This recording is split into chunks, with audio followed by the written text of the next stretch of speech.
Greetings and welcome to another exploration of my musical adventures in time travel.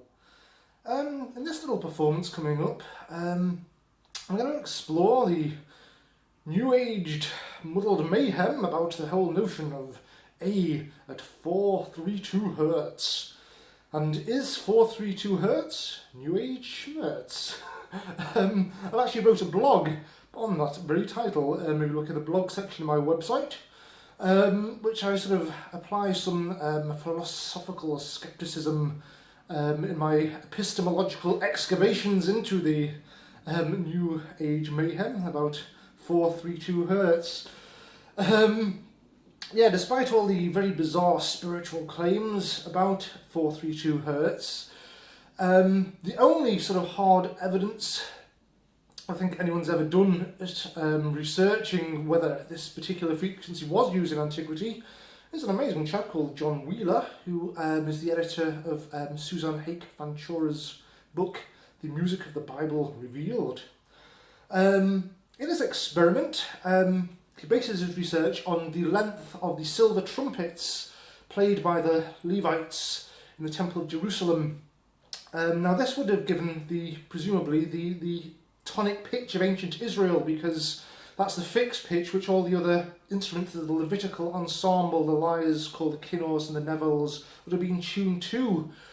And according to both the biblical text, I think it's Numbers 10, and also in the writings of Flavius Josephus, the first century Jewish historian who actually witnessed the Levites play the lyres and trumpets in the Jewish temple, he talks about the actual length of the silver trumpets, measuring, I think it's an Egyptian cubit.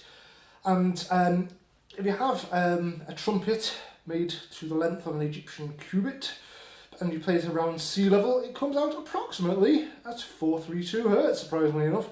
But that's just a very, very, very, very long story. To look at the full story, look also in the link to John Wheeler's rather interesting little paper called What Was Ancient Israel's Tonic Pitch.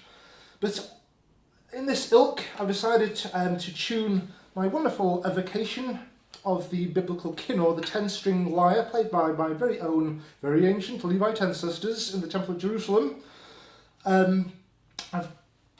I've now retuned this to the 432 Hz thing, again courtesy of John Wheeler, who provided me the tuning scales.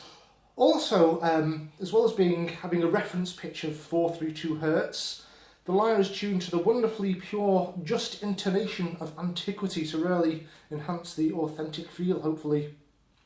Just very briefly, the difference between horrible modern equal temperament and the just intonation. In equal temperament, all the intervals are artificially made equal, so you can basically transpose in different keys while maintaining the same ratio of intervals. But this has the effect of impure intervals, and this is best heard if you play a triad on a piano. You can actually hear the out-of-tune beat waves, sort of woo woo woo sound going on. You don't get that in the wonderfully pure just intonation. Just intonation was devised about 5,000 years ago by the very clever ancient Mesopotamians during the development of the first fretted lutes, and they had to calculate how on earth do you split up a scale, and they had these very precise mathematical ratios, and music in just intonation is wonderfully pure. But that's off on a tangent. Anyway, let's get back to playing the lyre. So this is Hava Naglia to capture the sort of spirit of ancient Israel at 432 Hz. But is it New Age Schmertz? Also check out my blog and enjoy the music. Thank you for listening. Bye for now.